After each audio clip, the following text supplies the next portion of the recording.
In the weathered hills of rural Missouri 2019, a search for groundwater leads to secrets buried decades deep. When Emma Reeves inherited her grandfather's struggling farm after her messy divorce, she hoped for a fresh start with her young daughter. Instead, she found a mysterious, locked safe hidden at the bottom of a dry well, its contents drawing the attention of military officials who've been searching for missing Cold War intelligence for half a century. Alone with a curious 8-year-old, a mountain of debt, and a farm that barely produces enough to survive, Emma must decide if the safe's contents are her salvation or a danger that could cost her everything, even her freedom. Before we continue, drop a comment telling us where you're watching from. If this story intrigues you, make sure you're subscribed, because tomorrow's video reveals what happens when Emma confronts the officials who arrive at her property. The ancient Ford pickup struggled up the rutted driveway, its suspension groaning in protest with each pothole. Emma Reeves gripped the steering wheel tighter, glancing in the rearview mirror at her daughter Lily, who was absorbed in a well-worn paperback, oblivious to the bouncing that threatened to send her small frame airborne. "Almost there, kiddo," Emma called over the rumbling engine. "What do you think?" Lily looked up from her book, her dark eyes surveying the dilapidated farmhouse that had appeared around the bend. The two-story structure stood weathered but proud against the backdrop of rolling Missouri hills, its white paint peeling, porch sagging slightly, but foundation solid as the day it was built. "It's smaller than I thought," Lily said with 8-year-old directness. "And kind of old," Emma smiled, despite the anxiety churning in her stomach. "It is old. Your great-grandfather built it with his own hands after he came back from Korea, and now it's ours." What Emma didn't say was that the farm was all they had left. The divorce had drained their savings, her ex-husband's child support checks were sporadic at best, and her graphic design freelancing barely covered the bills. When her grandfather Harold passed away 3 months ago, leaving her the farm she'd visited only a handful of times as a child, it had seemed like providence. A chance to start over, away from Chicago's crushing expenses and painful memories. The truck rolled to a stop beside the farmhouse. For a moment, Emma sat still, taking in the magnitude of what she'd done. She'd uprooted their lives, pulled Lily from her school and friends, and moved to a place where she knew no one, to run a farm when she could barely keep houseplants alive in their Chicago apartment.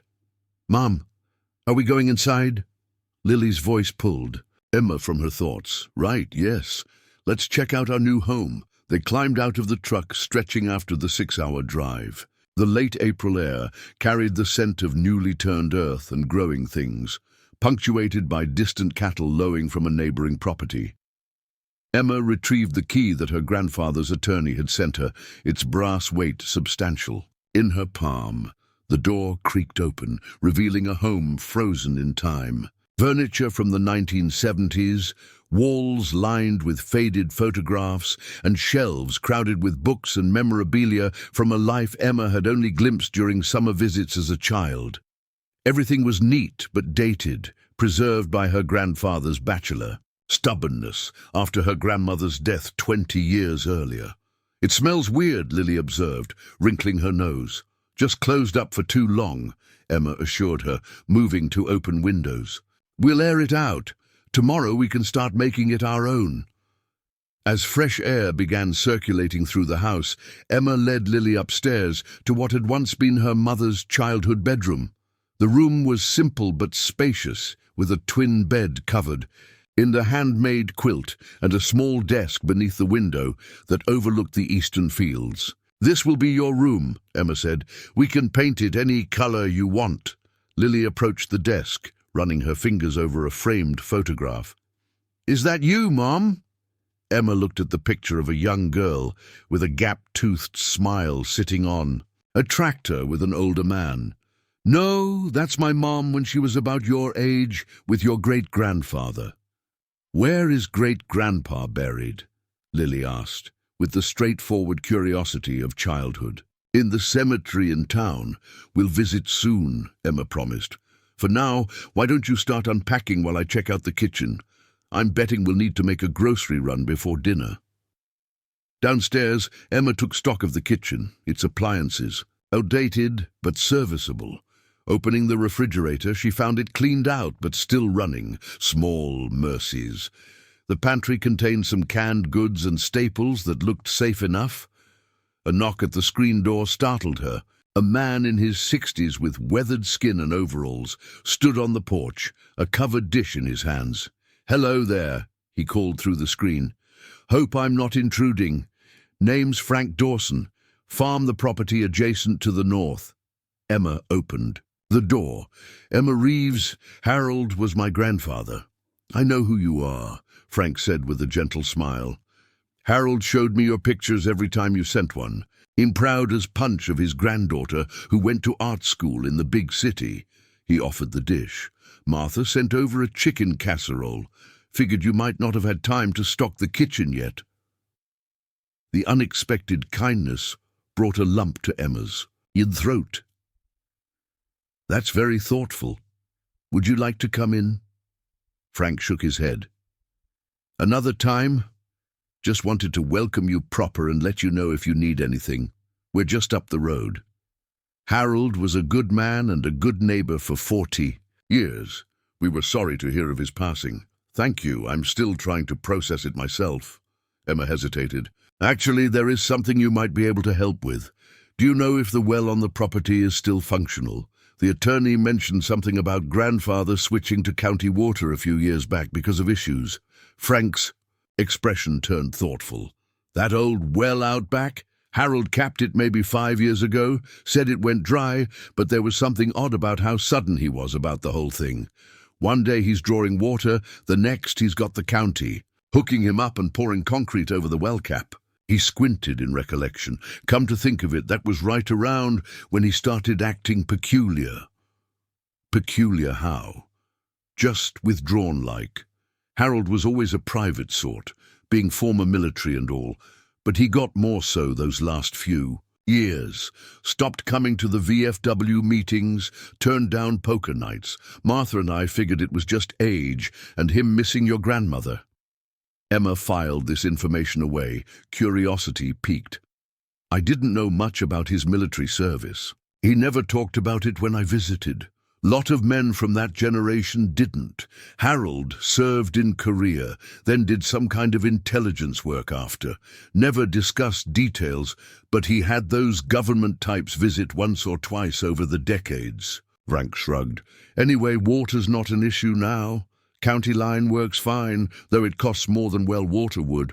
After Frank left, Emma placed the casserole in the refrigerator, her mind turning over his words. Her grandfather had always been reserved, but she'd attributed it to his generation's stoicism rather than any mystery. The thought of him working in intelligence was surprising. In her childhood memories, he was simply a farmer with calloused hands who taught her to identify constellations during summer visits. Lily appeared in the doorway. "Mom, there's a whole box of old records in the closet and books about stars and maps." "Your great-grandfather loved astronomy," Emma explained. "He used to show me the constellations when I visited in the summers." "Can we look at the stars tonight?" "Absolutely.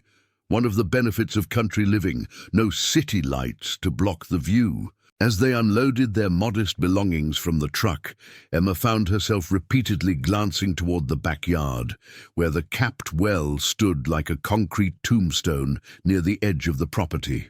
What had Frank meant about her grandfather's sudden decision to seal it? Had the water truly gone dry, or was there another reason? The rest of the day passed in a blur of unpacking and exploring.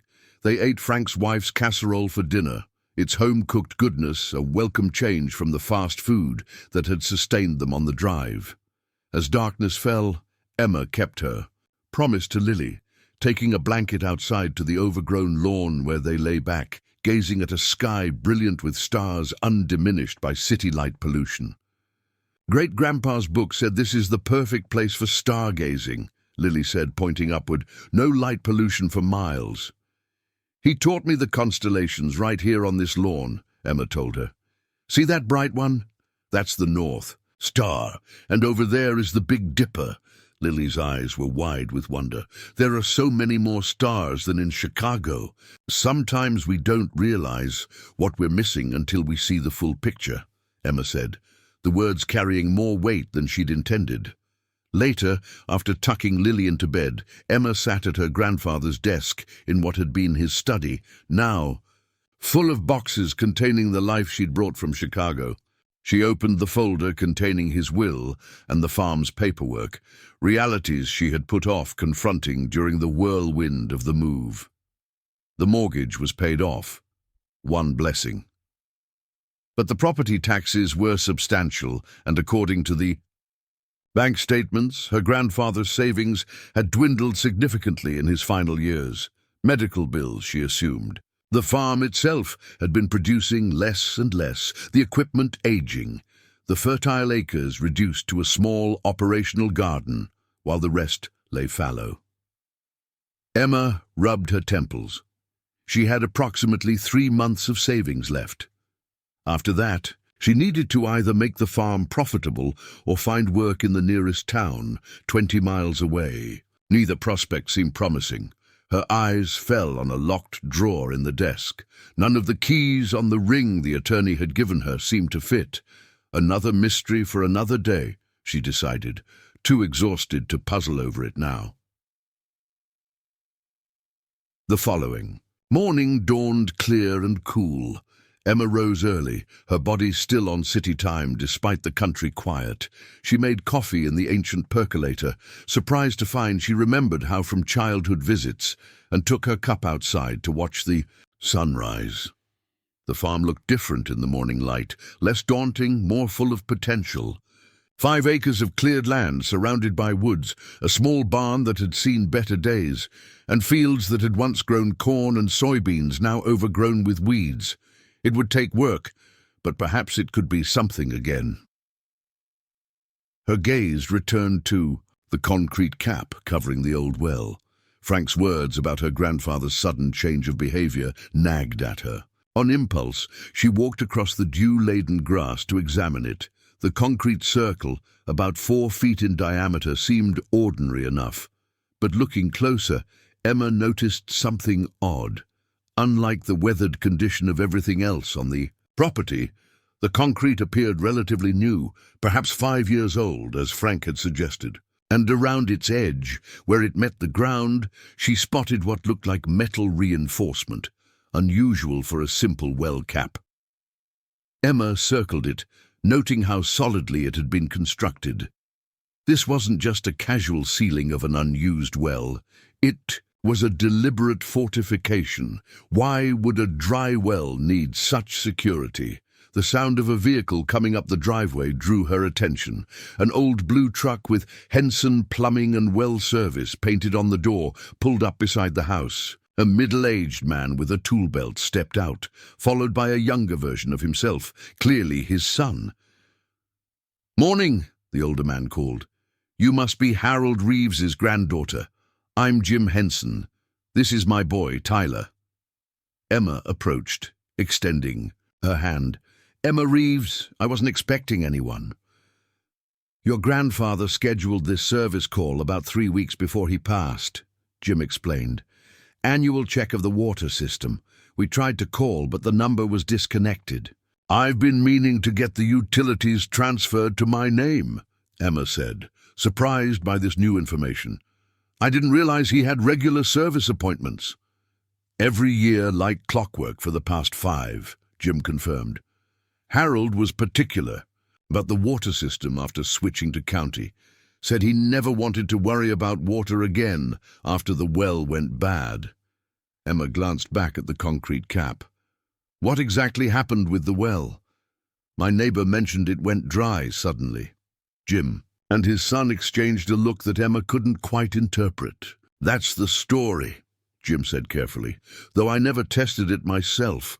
Harold called in a specialist from the county, then had us connect him to the municipal line. By the time we came out, he'd already poured that concrete cap. Said he didn't want anyone falling in." The hesitation in his voice suggested there was more to the story. "But you don't think it just went dry?" Emma pressed. Tyler, the younger man, spoke up. It's just unusual. That aquifer runs deep. None of the other wells in the area have had issues, and the way your grandfather sealed it up, that's not standard procedure. Usually you'd just cap it with a metal plate that could be removed if needed later. Would there be any way to check if there's still water down there? Emma asked, her curiosity growing. Jim scratched his chin. You'd have to break through that concrete first, then we could lower a camera, maybe do some testing, but it'd be a project and not cheap.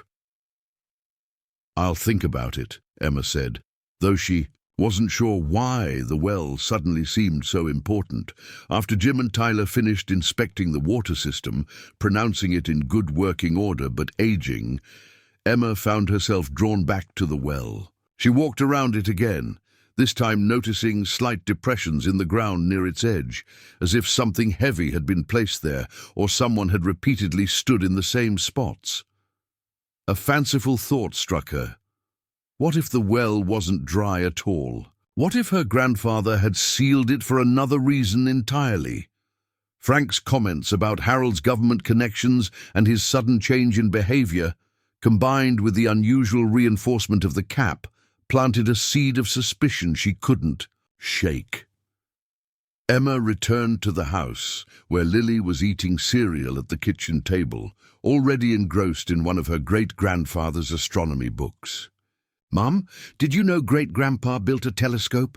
It says so in his notes in this book. He kept a log of all the stars he watched." "He loved the night sky," Emma confirmed, pouring herself another cup of coffee. "I wonder if the telescope is still around somewhere. Can we look for it? Please?" Lily's eyes lit up with excitement.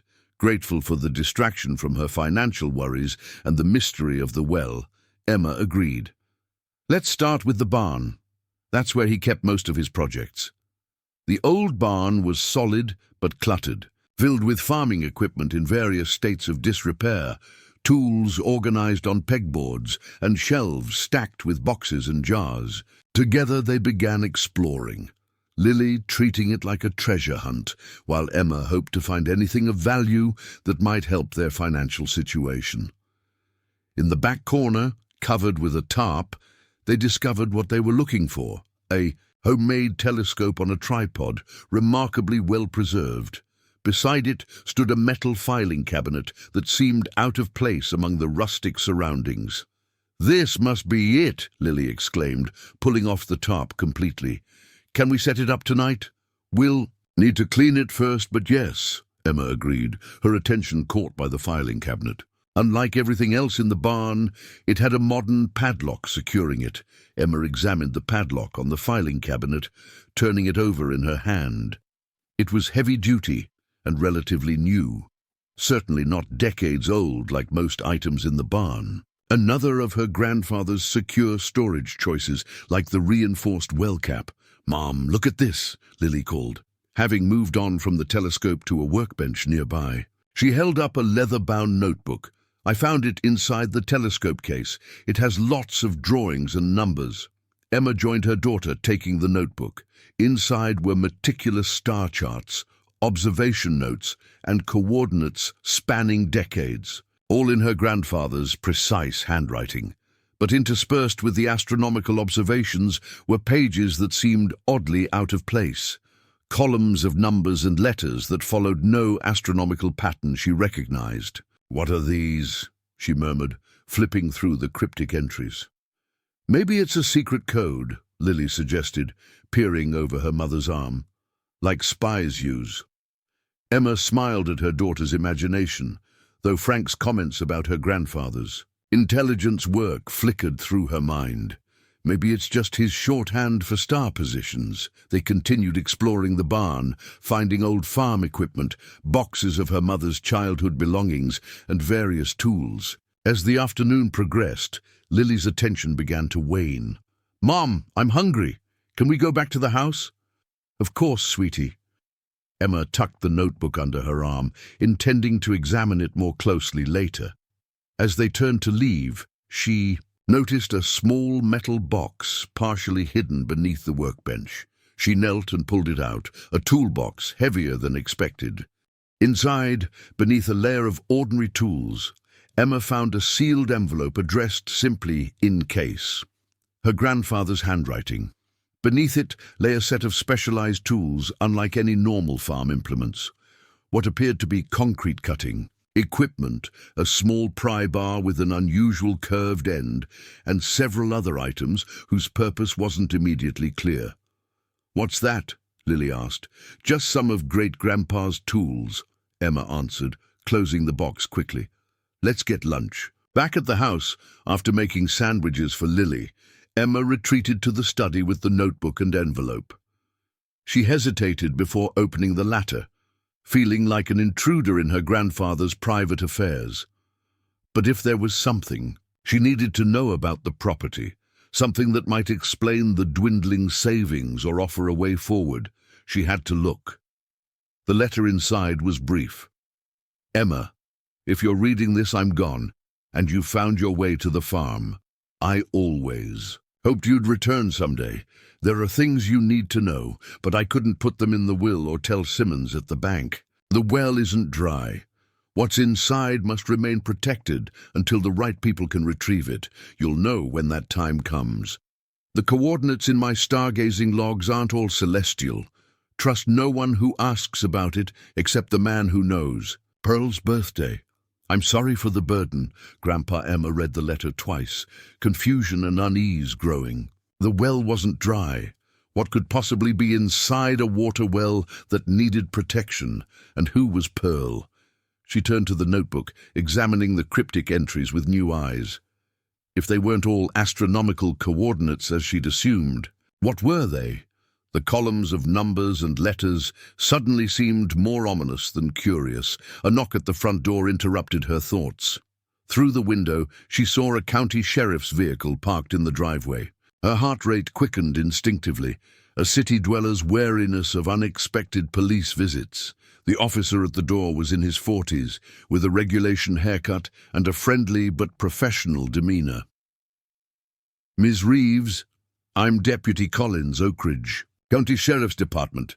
Just making my rounds to welcome newcomers. We like to check in when properties change hands." Emma relaxed slightly. "That's thoughtful. We're still getting settled. Moved in yesterday," she confirmed. "My grandfather left me the farm. Harold Reeves was a fine man, kept to himself mostly, but respected in the community." The deputy's eyes scanned the property behind her with practiced casualness. "Planning to work the farm? Honestly, I'm still figuring that out. I don't have much farming experience." "Well, folks around here are always willing to help a neighbor." He handed her a card. "My direct line's on there. Don't hesitate to call if you need anything or see anything unusual." Something in his tone caught Emma's attention. "Unusual? Is there something I should be concerned about?" Deputy Collins shook his head, perhaps too quickly. No. Standard advice for city folk adjusting to country living. Coyotes sometimes come around, occasional trespassers looking for abandoned properties to strip for copper. Nothing to worry about." As he turned to leave, he paused. "By the way, has anyone from the county water department been by yet? They mentioned they might need to check the connection since the account transferred." "Just the plumber my grandfather scheduled before he passed," Emma replied, watching his reaction carefully. "Ah, good. Well, you have a nice day, Ms. Reeves." As the patrol car disappeared down the driveway, Emma couldn't shake the feeling that the casual visit had been anything but routine. The deputy's interest in the water system, coming right after her discovery of her grandfather's letter about the well, seemed too coincidental.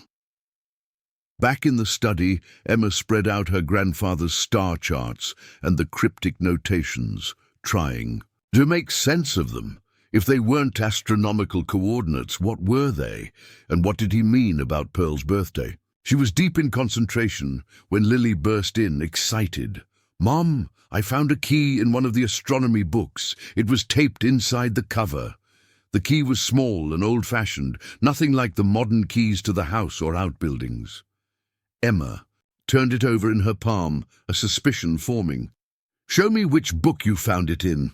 Lily led her to a shelf in the living room and pointed to a thick volume, Celestial Navigation, a comprehensive guide. Emma flipped to the inside cover where a small envelope had been taped, now empty thanks to Lily's discovery. Good detective. Work, Emma praised her daughter, who beamed with pride. What does it open? I'm not sure yet, but I think I know where to try it. The locked drawer in her grandfather's desk yielded easily to the key. Inside, Emma found a single item, a small leather case containing an antique pocket watch. It looked military in origin, with a solid brass construction and a chain that had darkened with age. Opening it revealed not only a watch face, but a compass on the interior of the lid. It's beautiful, Lily breathed, reaching out to touch it. Emma nodded, turning it over. Engraved on the back was a short inscription. To H.R., your North Star. Peril, 1954. Pearl, Emma murmured, the name from her grandfather's letter. This must have belonged to my grandmother. Your grandma's name was Pearl? Lily asked. No, my grandmother was Margaret. I never knew anyone named Pearl in the family. Emma closed the watch, thinking, let's look through the photo albums. Maybe we can figure out who she was. The albums in the living room bookcase chronicled Harold Reeves' life, from his young adulthood in the early 1950s through his later years. Emma and Lily paged through them carefully, looking for any woman identified as Pearl. Here's Grandma Margaret. Emma pointed to a wedding photo from 1958. Her grandfather, young and handsome in his formal attire, stood beside a pretty blonde woman with a gentle smile. Nothing about the traditional wedding portrait suggested mysteries or secrets. But who's Pearl? Lily persisted. They continued through the albums until a photo in the Korean War section caught Emma's eye. Her grandfather in his army uniform stood among a group of soldiers, his arm around a buddy. On the back, written in faded ink, Harry and me, Seoul, 1953, Pearl's birthday celebration. Pearl was a man? Lily asked, confused. Maybe a nickname, Emma suggested, studying the photo more closely. Her grandfather and the man called Harry were holding up glasses in a toast, surrounded by several other soldiers. They all wore the same unit patch, but no other identifying information was visible. The next photo showed just Harold and Harry in what appeared to be an intelligence office. Maps on the wall behind them, both looking serious as they examined. Documents. The back of this photo was blank. Emma stared at the image, remembering her grandfather's letter. Trust no one who asks about it except the man who knows Pearl's birthday. Was Harry this Pearl? And if so, what was his birthday? And how would this mysterious man identify himself to her if he came looking for whatever was hidden in the well? A vehicle coming up the driveway pulled Emma back to the present. Through the window, she saw an unmarked white van with a County Water Department logo on the side. Stay inside, Lily, she instructed, moving to the front door. Two men in county utility uniforms approached the porch. The older one, balding with glasses, smiled professionally. Ms. Reeves, County Water Authority, we're here to check your connection and update some records. Emma regarded them skeptically.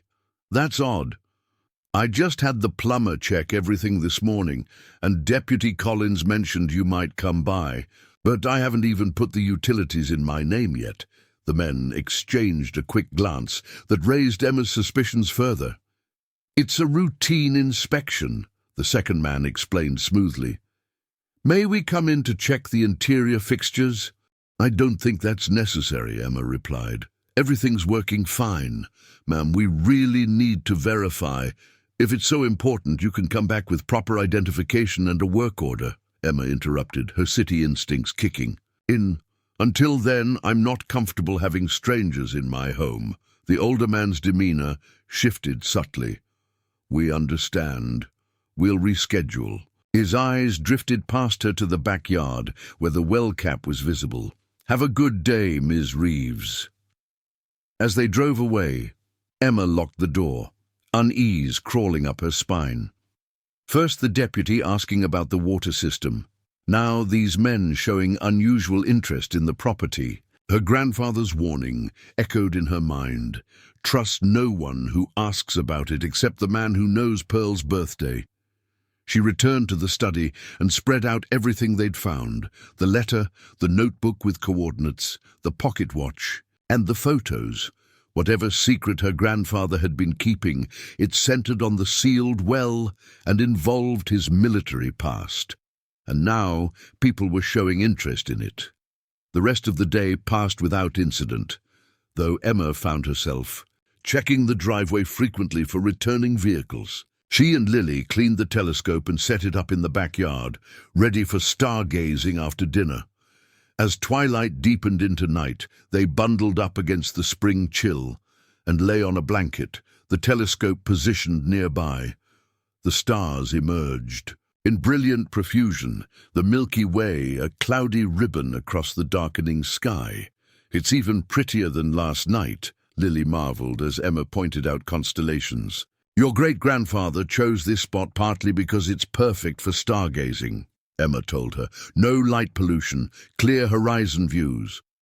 As Lily peered through the telescope at Jupiter, Emma's gaze drifted to the concrete well cap, barely visible in the darkness at the edge of the yard. What was hidden beneath that heavy seal? Money? Documents? Something worse? After putting Lily to bed, Emma returned to the study with a new determination. If people were already showing interest in the property, interest that felt more invasive than neighborly, she needed to understand what she was dealing with.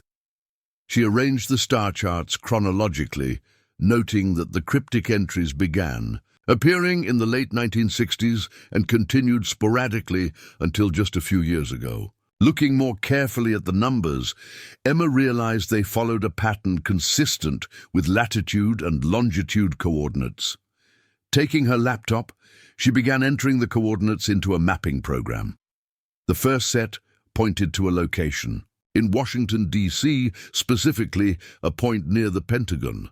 The second set identified a spot in Virginia, not far from CIA headquarters at Langley. Subsequent coordinates marked locations across Eastern Europe, Russia, and China. "What were you involved in, Grandpa?" Emma whispered, increasingly certain that Harold Reeves had been more than just a Korean War veteran turned farmer. The final set of coordinates in the notebook, dated just 5 years earlier, pointed directly to the farm itself, specifically to the location of the well. Emma closed her laptop, her heart racing. Whatever international intelligence operation her grandfather had been part of, it had culminated here, on this rural Missouri farm, with something hidden in that sealed well. She returned to the photo of her grandfather and the man called Harry, studying it for any clues. The celebration of Pearl's birthday seemed significant enough for her grandfather to mention it specifically in his final instructions. But when was this birthday? The photo was dated 1953, but gave no specific month or day. On impulse, Emma turned the pocket watch over again, reading the inscription, "To HR, your North Star, Pearl, 1954. North Star, the celestial constant, the fixed point navigators had used for centuries. In the margins of her grandfather's star charts, she had noticed he often marked the North Star's position first as his reference point. Was there a connection? Emma opened the watch, examining it more carefully. The watch itself was unremarkable, aside from its age and military styling. But the compass built into the lid drew her attention. Unlike modern compasses, this one had additional markings around the edge, what appeared to be a date written in tiny numbers: 12 hours to 7, 53 December, 1953, Pearl's birthday. As Emma contemplated this new information, a soft sound from outside caught her attention, the crunch of tires on gravel, but distant, as if a vehicle had stopped at the end of the driveway rather than approaching the house. Moving quietly to avoid waking Lily, Emma peered out the front window. In the moonlight, she could make out a dark sedan parked where the driveway met the country road, its headlights off. A figure stood beside it, seemingly watching the house through binoculars or a similar device. Emma's mouth went dry. The casual interest in the property was escalating into surveillance. The well, whatever it contained, was drawing attention. She couldn't afford to ignore. Retreating to the kitchen at the back of the house, Emma made a decision. She needed to know what was in the well before anyone else got to it. Whether it was valuable enough to solve her financial problems or dangerous enough to warrant the growing attention, she had to find out. She retrieved her grandfather's toolbox from the barn, thankful that Lily was a sound sleeper. The specialized tools now made perfect sense. They were exactly what someone would need to break through a reinforced concrete seal. The moon cast long shadows across the backyard as Emma approached the well, toolbox in hand. Each step felt like a commitment to a path she couldn't fully see, a choice to uncover secrets her grandfather had literally sealed in concrete. The distant sedan remained at the end of the driveway, its occupant a silent observer she was doing her best to ignore. Emma set down the toolbox and examined the well cap in the moonlight. Up close, she could see that what she'd initially taken for simple reinforcement was actually a sophisticated locking mechanism embedded in the concrete. A metal ring with bolts that appeared to secure whatever lay beneath. She selected a tool. From the box, a specialized wrench with an unusual head. Something about its worn grip suggested her grandfather had used it before, perhaps when installing this very seal. The bolt caps resisted at first, then yielded with a metallic groan that sounded impossibly loud in the night stillness. Emma froze, glancing toward the house where Lily slept, then back toward the road where the sedan lurked. No movement from either direction. She continued. After removing the 8-bolt cap spaced around the circumference, Emma found herself looking at what appeared to be a combination lock mechanism embedded in the concrete. Not a simple well cap at all, but a sophisticated vault door disguised as one. "What on earth were you hiding, Grandpa?" she whispered. The combination lock had 5 numbered dials. Emma stared at them, mind racing. What would her grandfather have used as the combination? Something he would expect her to figure out, but that would be meaningless to anyone else. The date on the pocket watch immediately came to mind. 12/07/53. 5 numbers if she ignored the dashes. Emma carefully turned the dials. 12075, nothing happened. She tried again, this time using just the month and day. 12070, still nothing. Emma sat back on her heels, thinking. Her grandfather's letter had emphasized Pearl's birthday. The photo had confirmed a celebration in Seoul in 1953. The watch inscription was from 1954. On impulse, she tried again, 12073. The first 5 digits of the date from the compass, December 7th, 1953. A soft click, then another. The metal ring shifted slightly. Emma's heart pounded as she set down the wrench and gripped the metal handles that had been hidden beneath the bolt caps. She pulled upward, muscles straining against the weight. Slowly, the concrete disc began to rise, revealing not an open well shaft, as she had expected, but a metal cylinder about 3 feet in diameter that extended below ground level. When the cap was fully open, heavier than it looked due to the concrete shell concealing a steel interior, Emma propped it securely and shone her flashlight down into the opening. The cylinder descended about 6 feet before ending in what appeared to be another sealed door with a simple handle. This wasn't a well at all. It was an access shaft. Emma hesitated only briefly before lowering herself into the opening. Metal rungs embedded in the side of the cylinder created a ladder leading down. At the bottom, she examined the door. Solid steel, with a simple pull handle, but no visible lock. Whatever security measures her grandfather had installed, they were apparently focused on the upper entrance. Taking a deep breath, Emma pulled the handle. The door swung outward with surprising smoothness, revealing a small chamber beyond. Her flashlight beam illuminated a space roughly 8 feet square with a low ceiling, its walls lined with metal shelving. The air was cool and dry, not the dank mustiness she would have expected from an old well, but it was what sat in the center of the room that made Emma's breath catch. A large safe, its dark green surface unmarked by manufacturer information or serial numbers. It resembled a bank vault more than a personal safe, with a substantial dial and handle mechanism. This was what her grandfather had sealed away, not the well itself, but a hidden underground chamber containing this mysterious safe. But why go to such elaborate lengths? What could possibly be inside that warranted this level of security? As Emma approached the safe, she noticed a small metal table beside it holding a single object, an old-fashioned tape recorder with a cassette inside and a note taped to it that simply read, "Play me first."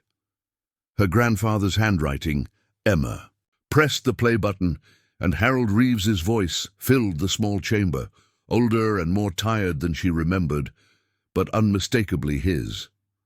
"Emma, if you're hearing this, you figured out the well isn't dry and found your way inside. Good girl. I always said you had your mother's curiosity and your grandmother's determination." She smiled despite herself at the familiar compliment.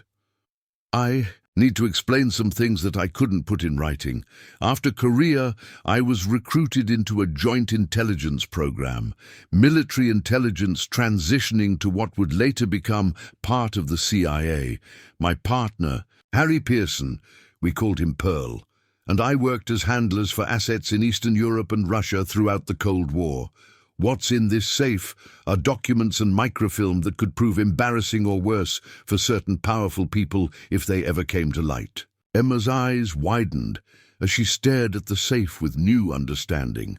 Her grandfather hadn't been just any intelligence officer. He'd been handling Soviet spies during the Cold War.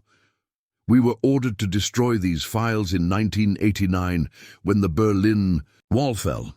But Pearl and I made copies first. Insurance, we called it. We'd seen too many good agents and sources abandoned when political winds shifted. We kept the evidence of promises made by our government, promises to people who risked everything to help us." There was a heavy sigh on the recording. Pearl died 3 years ago. Cancer. Before he went, he gave me his half of the materials and made me promise to keep them safe until they were no longer needed or until they could be safely turned over to the right people.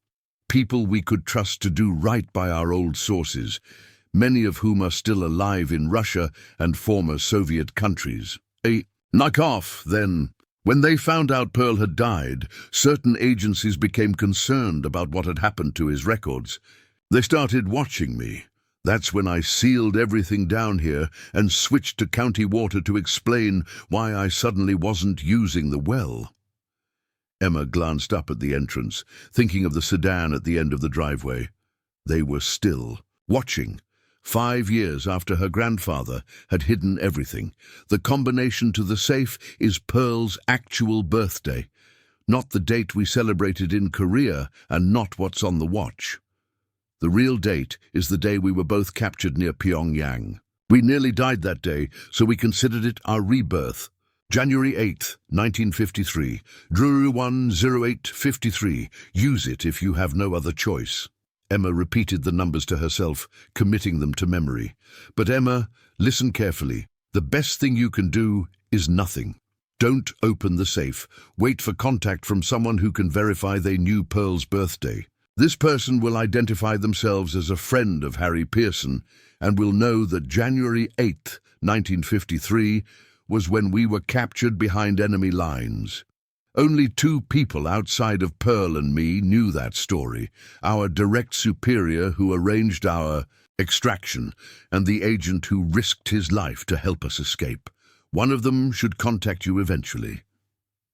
There was a pause, then her grandfather's voice continued, more urgent now. "If someone comes asking about Pearl or the well before that happens, if you feel threatened in any way, use the emergency protocol. Inside the spine of my copy of Moby Dick in the study is a phone number. Call it, identify yourself as Harold, Reeves' granddaughter, and say exactly these words. The North Star has shifted position. Then give them your location. Help will come. The recording ended with a brief personal message that brought tears to Emma's eyes. I'm sorry for the burden, Emma. I never meant for this to touch your life. You and Lily deserve better than old men's secrets. I love you both. Emma sat in silence after the tape finished, her mind struggling to process everything. The grandfather she remembered, the quiet farmer who taught her constellations, had lived a double life for decades as a Cold War intelligence officer. And now she had inherited not just his farm, but his secrets. The sound of gravel crunching outside, closer this time, jolted her back to the present. The sedan was moving up the driveway. Emma quickly turned off the tape recorder and climbed back up the access shaft, closing and securing the door behind her. She worked rapidly to replace the concrete cap and lock the bolts, her hands shaking. With adrenaline, the specialized tools went back into the box, which she concealed behind a large bush near the back porch. By the time headlights swept across the farmhouse, Emma was inside, peering cautiously through the curtains. The sedan, a black Ford with government plates, parked beside her truck. Two men in suits emerged and approached the front door. Emma checked on Lily, finding her still asleep, then moved to the front door, her grandfather's revolver now tucked into the back of her jeans beneath her untucked shirt. She had found it earlier while exploring his desk and had considered it a quaint relic until now. A firm knock sounded just as she reached the entryway. Emma took a deep breath, switched on the porch light, and opened the door without unlatching. The security chain, Ms. Emma Reeves. The older of the two men held up an identification card. Agent Davis, FBI. This is Agent Mercer. Sorry to disturb you at this hour, but we need to speak with you. It's after midnight, Emma replied, making no move to unchain the door. What could be so urgent? It's about your grandfather, Davis said. May we come in? This isn't a conversation for doorways. Emma studied both men, noting their impeccable suits, regulation haircuts, and the slight bulges under their jackets that indicated shoulder holsters. They looked exactly like the government men her grandfather had warned about. I'd prefer to speak tomorrow during normal hours, she said firmly. You can come back then with a warrant if necessary. The younger agent, Mercer, stepped forward. Ms. Reeves, we have reason to believe your grandfather was in possession of classified government materials. As his heir, you might unknowingly be in violation of national security protocols. It's in your best interest to cooperate. A chill ran through Emma. My grandfather was a farmer. Before that, he was Sergeant First Class Harold Reeves, U.S. Army Intelligence Corps. Davis corrected. We're not here to cause trouble, Ms. Reeves. We're simply trying to recover materials that belong to the federal government. I don't know what you're talking about, Emma insisted. And I don't appreciate armed men showing up at my door in the middle of the night, frightening a single mother and her child. If you want to talk, come back tomorrow, with proper documentation. Davis's expression hardened slightly. We'll return in the morning. But I strongly advise you not to disturb anything on this property in the meantime. Tampering with classified materials is a federal offense.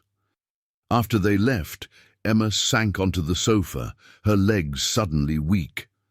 The reality of her situation was sinking in. Whatever was in that safe had attracted the attention of federal agents. Her grandfather had essentially admitted to stealing classified files, and she was now caught in the middle with Lily to protect. Emma retrieved Moby Dick from the study, carefully examining its spine. A small slit had been cut into the binding, concealing a slip of paper with a handwritten 10-digit number. The emergency protocol her grandfather had mentioned. She sat with her phone in one hand and the number in the other, weighing her options. The FBI would return in the morning, possibly with a search warrant. They might already be watching the property again. If they found the chamber and safe, they would almost certainly confiscate everything without regard for the promises made that her grandfather had been so concerned about protecting. On the other hand, calling the mysterious number might bring different but equally dangerous complications into her and Lily's lives. A soft creak from upstairs startled her. Emma tucked the paper and phone into her pocket and hurried up to check on Lily, finding her sitting up in bed. "Mom, I heard voices. Just some people who had the wrong address, sweetie," Emma said, sitting on the edge of the bed. "Go back to sleep." "I had a dream about great-grandpa," Lily murmured sleepily. "He was showing me the stars, but they were moving around to make pictures." Emma smoothed her daughter's hair. "That sounds like a nice dream. He said to tell you the stars know the way home." Lily's eyes were already closing again. "Isn't that funny? Stars don't have homes." Emma froze. "When did Grandpa tell you that? In your dream just now?" But Lily was already drifting back to sleep, her breathing deep and regular. Emma returned downstairs, Lily's words echoing in her mind. "The stars know the way home." It sounded exactly like something her grandfather would say, especially the grandfather she now knew had used star charts to encode intelligence information. She spread the charts on the kitchen table again, examining them with new insight. The coordinates she'd already identified marked locations across the globe, ending with the farm itself. But there were other notations she hadn't deciphered, symbols and numbers that didn't fit the coordinate pattern. One sequence caught her eye, repeated in the margins of several pages: NSHF 703, North Star Home Foundation. The North Star had been mentioned multiple times in the pocket watch inscription, in her grandfather's emergency protocol phrase, and now possibly in this code. Emma's phone buzzed with a text message from an unknown number. "Ms. Reeves, this is Deputy Collins. Be advised we've received reports of suspicious vehicles in your area tonight. Everything okay at your property?" The timing was too convenient to be coincidence. Either Collins was legitimately concerned based on the FBI agent's presence, or he was part of whatever surveillance operation was watching the farm. Either way, responding would confirm she was awake and alert at this late hour. Emma left the message unanswered and returned to the star charts. If the stars know the way home was a message from her grandfather, whether through Lily's dream or a phrase he'd taught her daughter during a visit Emma didn't remember, it had to be significant. The charts contained decades of observations. What if they weren't just records or coded intelligence locations, but a map of some kind? A way home to something her grandfather wanted her to find. Emma overlaid the charts chronologically, holding them up to the light. Certain stars were marked consistently across years of observations, creating a pattern when viewed together. Almost like connect the dots. When she traced the pattern on a separate piece of paper, it formed what looked like a winding path, starting from the house and leading to a point in the wooded area at the property's eastern boundary. Emma checked the time. 1:37 a.m. The FBI agents had left, but they might still be watching from a distance. Whatever this star map led to, she needed to find it before they returned in the morning with their warrant. She changed into dark clothes, filled a backpack with essentials, flashlight, water, the gun, and her grandfather's pocket watch, and checked on Lily one more time. Her daughter slept peacefully, unaware of the night's discoveries and dangers. Emma scribbled a note explaining she'd gone for an early walk and left it on the nightstand where Lily would see it if she woke before her mother returned. Then, slipping out the back door and staying in the shadows, Emma began following the path indicated by her grandfather's star map. The eastern woods enveloped Emma in darkness deeper than the open farmyard. Her flashlight beam cut through the gloom, illuminating a narrow game trail that roughly matched the path on her grandfather's star chart. The April night carried a chill that penetrated her jacket, but her racing thoughts kept the cold at bay. Every few yards, Emma consulted the chart, using the pocket watch's compass to verify her direction. The property line was marked by an old barbed wire fence, sagging in places from decades of neglect. She stepped carefully through a gap where the wire had been rolled back, noting that the disturbance didn't appear recent. Beyond the fence, the terrain grew rockier as it sloped upward. Emma hadn't explored this section during her brief time at the farm, but she recalled her grandfather mentioning limestone caves in the area during childhood visits. The thought sent a ripple of understanding through her. Caves would be perfect natural hiding places, easily defended and difficult to find without guidance. After 20 minutes of hiking, the path led to a rock outcropping that would have appeared entirely natural to casual observers. Emma's flashlight revealed nothing unusual until she compared the formation to a specific notation on the star chart. 3 marks in particular corresponded to 3 small depressions in the limestone face. Depressions that looked natural but were spaced with suspicious precision. Emma pressed her fingers into these spots simultaneously. A section of rock shifted slightly inward. She pushed harder, and the false stone face pivoted on a central axis, revealing a narrow opening just wide enough for an adult to slip through. Sideways. "You weren't just a spy, Grandpa," Emma whispered. "You were James Bond." The passage beyond was man-made, reinforced with timber supports like a mining tunnel. Emma's flashlight beam revealed boot prints in the dust. Old prints headed, both in and out, her grandfather's presumably. The air was cool but not damp, suggesting good ventilation. Every 20 feet, small battery-powered emergency lights were mounted on the wall, though they remained dark. Emma located a switch at the tunnel's entrance and flipped it. The lights flickered to life, illuminating a passage that extended about 30 yards before ending at a metal door. Unlike the elaborate security on the well entrance, this door featured a simple keyhole. Emma immediately tried the key from the astronomy book. It fit perfectly. The door swung open silently on well-oiled hinges, revealing a room that took her breath away. It wasn't large, perhaps 15 feet square, but every inch had been utilized. With military precision, one wall held communications equipment that looked like it belonged in a Cold War museum. Radio sets, encryption devices, and an old teletype machine. Another wall featured maps of Eastern Europe, Russia, and China, dotted with colored pins. A desk positioned in the center held an IBM Selectric typewriter and neatly organized files. But most surprising was the small living area in one corner. A cot, camp stove, and shelves stocked with enough canned goods and water to last weeks. This wasn't just a storage facility. It was a fully functional safe house or command center, hidden on her grandfather's property for decades. Emma approached the desk, noting a leather-bound ledger, prominently displayed with another note in her grandfather's handwriting. For Emma, the complete record. Opening it revealed page after page of meticulous entries dating back to the 1950s. Each entry included a code name, location, date, and brief summary. Some had additional notations like extracted or compromised or retired. The most recent entry was dated just 6 months before her grandfather's death.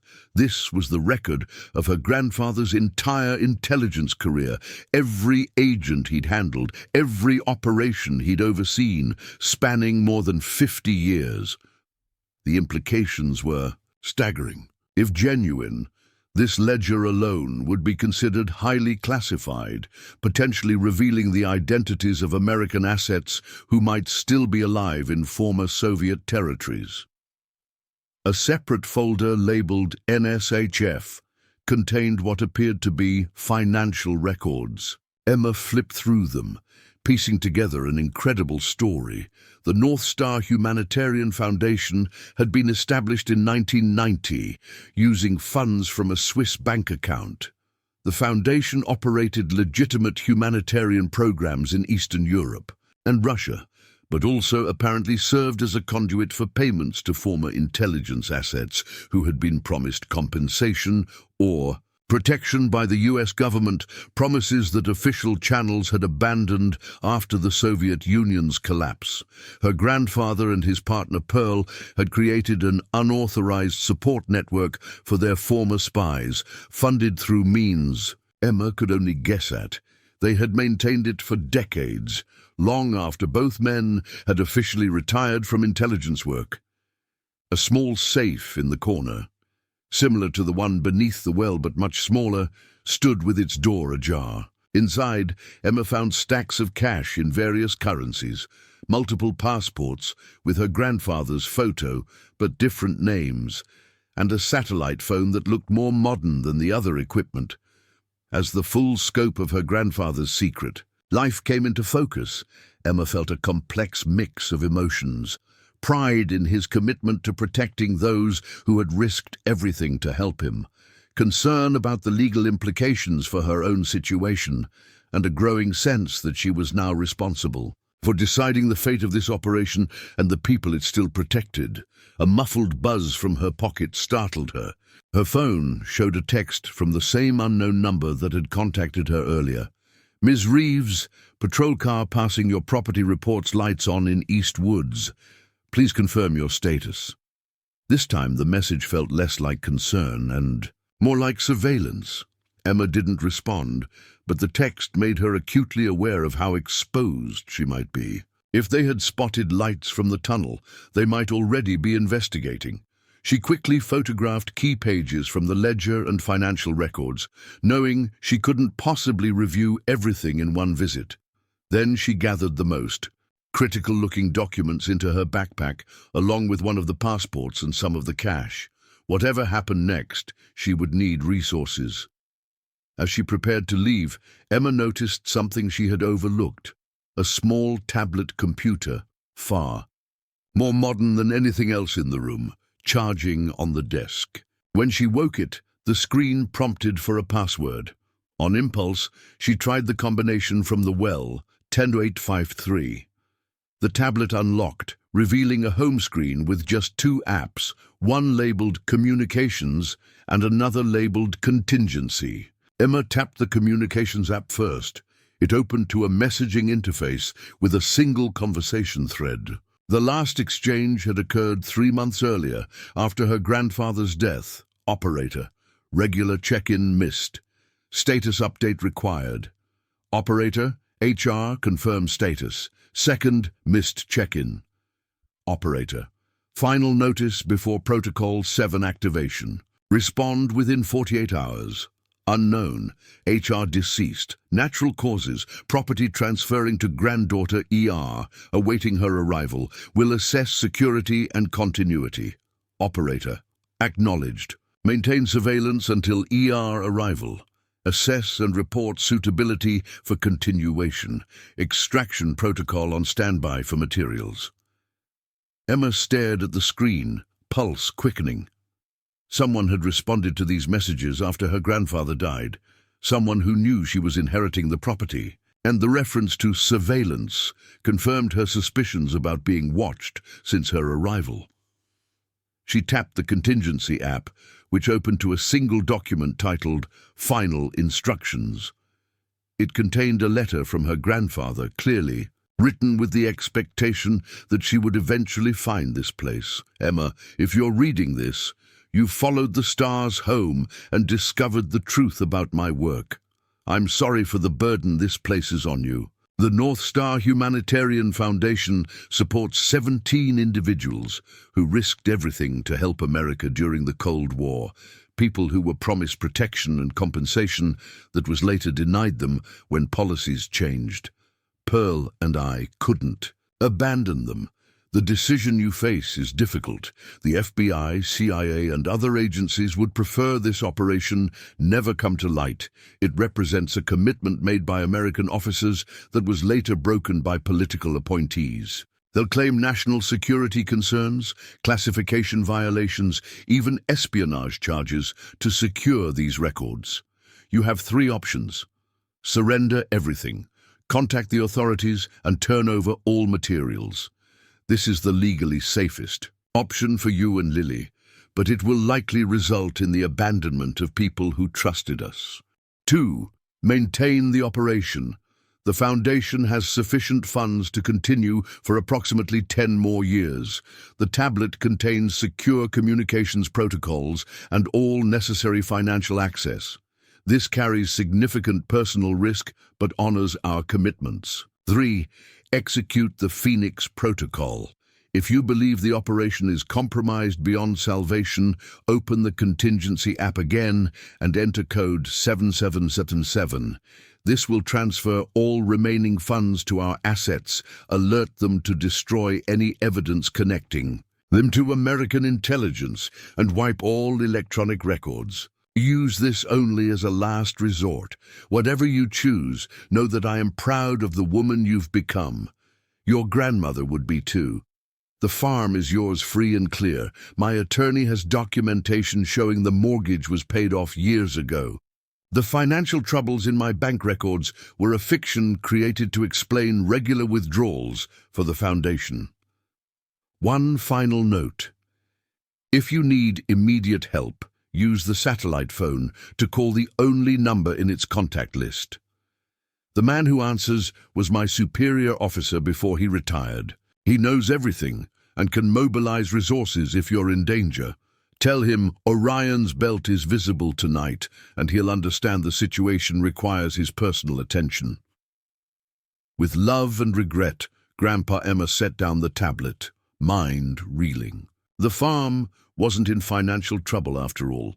Her grandfather had manufactured that appearance to mask his clandestine operation, and she now had a direct line to someone with the power to help her navigate this situation. The distant sound of a vehicle engine brought her back to immediate concerns. Someone was on the property, and it wasn't just passing patrol cars this time. Emma quickly finished gathering essential documents, powered down the tablet, and added it to her backpack, then exited the hidden room. She locked the door behind her, switched off the tunnel lights, and carefully closed the rock entrance.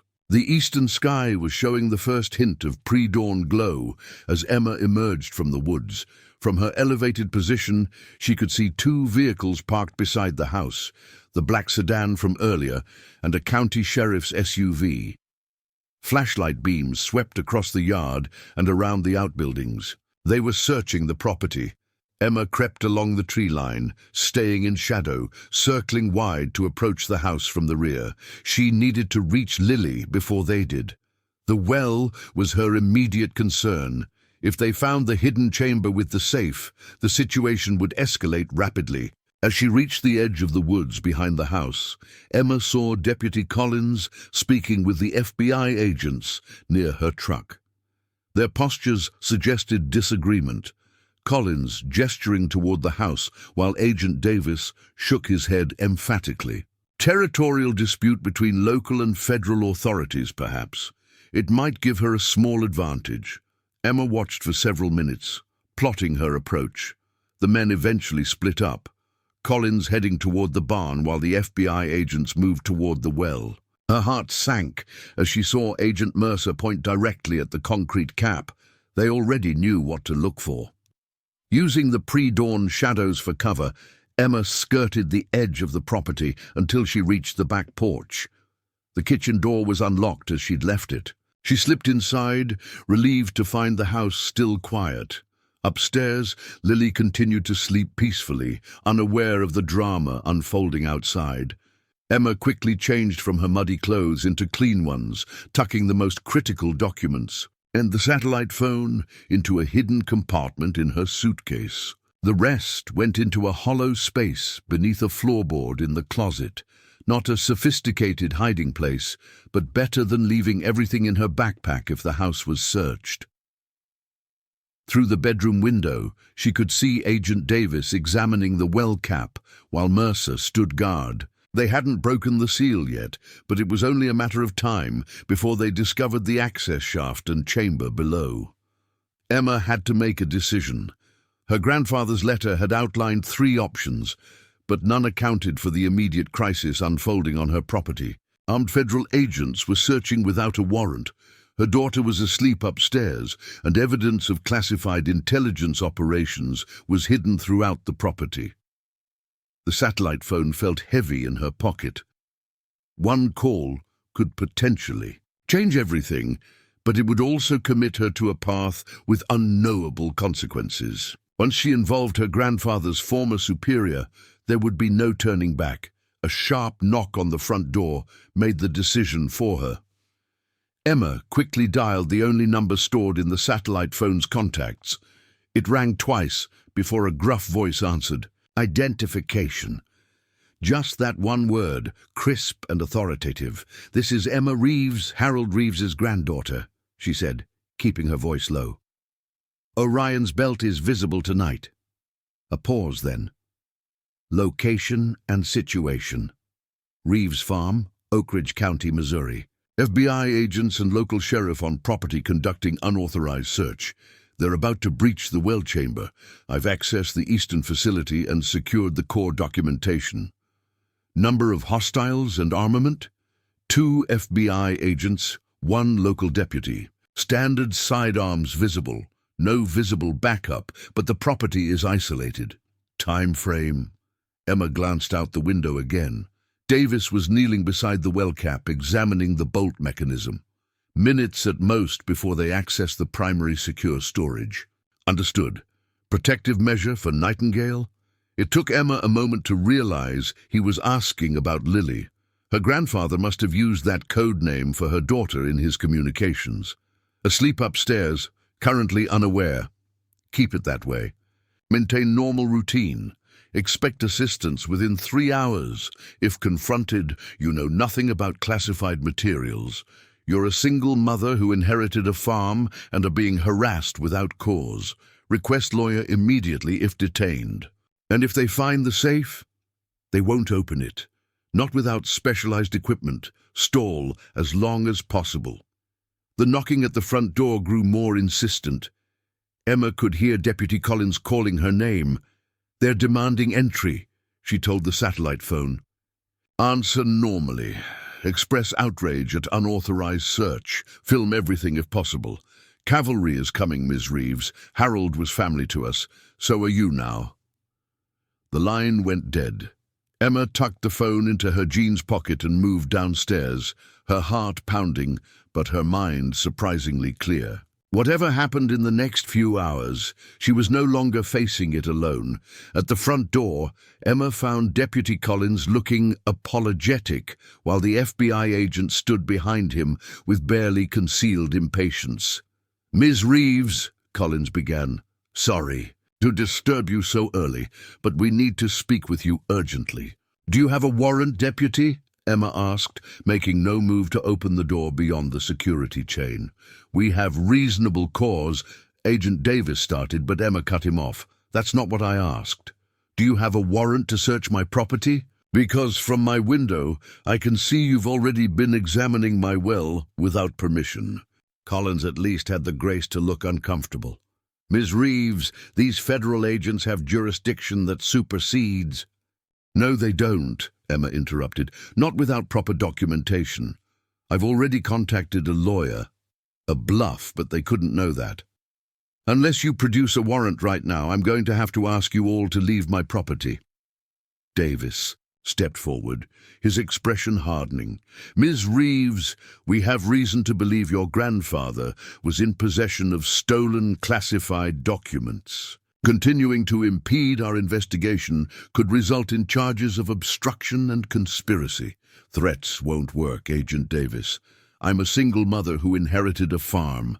I don't know anything about classified documents. What I do know is that—" "You're trespassing and harassing me without legal cause."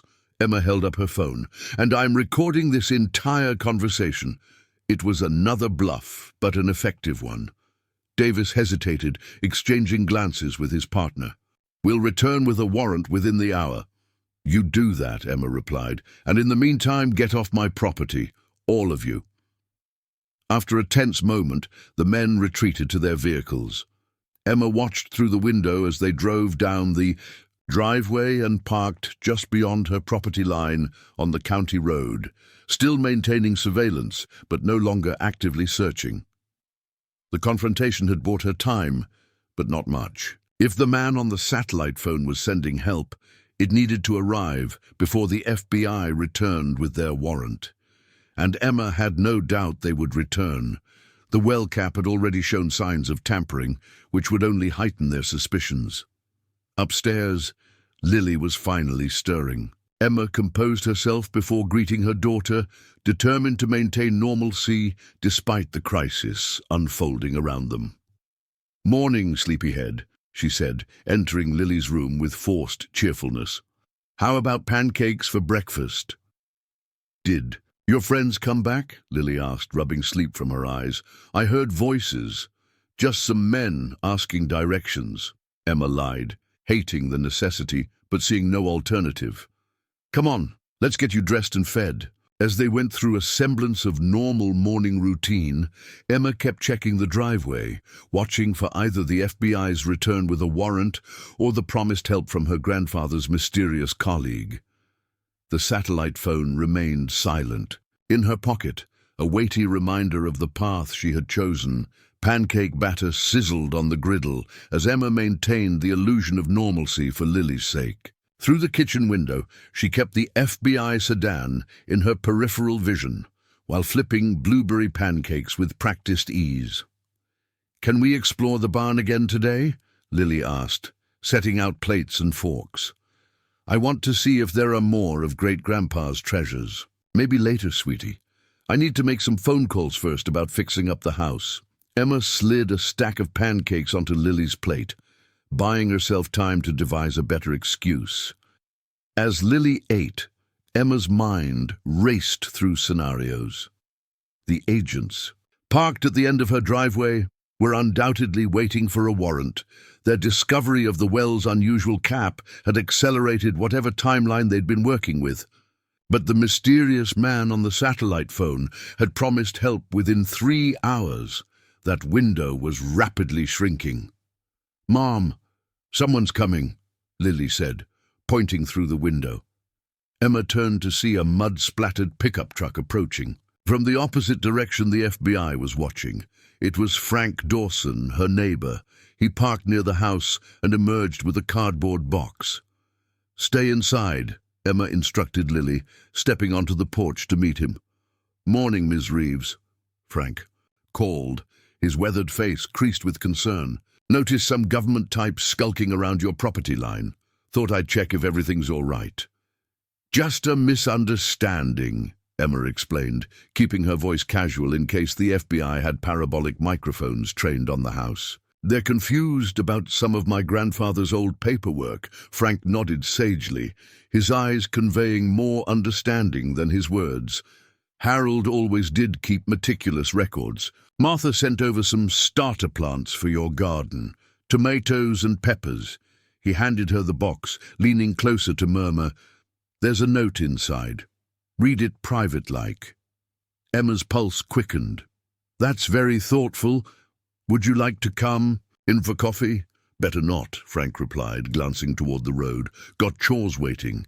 But if you need anything at all, we're just up the road."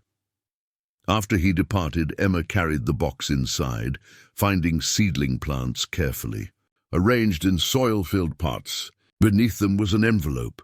"Can I plant these in Great-Grandpa's garden?" Lily asked excitedly. "Later today," Emma promised, pocketing the envelope. "Finish your breakfast while I check on something upstairs." In the privacy of the bathroom, Emma opened the envelope. Inside was a handwritten note. Emma Frank was Harold's emergency contact in the network. "We know you've activated Protocol Orion. Assistance en route. ETA 0930. Keep FBI outside perimeter. The morning supply convoy will create your window. Be ready to move quickly when it arrives." A friend of Pearl Emma checked her watch. 7:46 a.m., just under 2 hours until whatever morning supply convoy was coming. She flushed the note down the toilet, watching until it disappeared completely.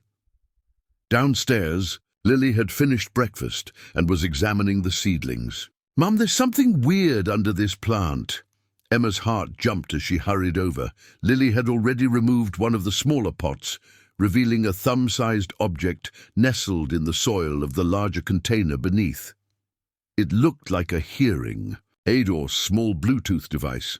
"Don't touch that, sweetie. It might be something Farmer Frank uses to check soil conditions." Emma carefully replaced the pot.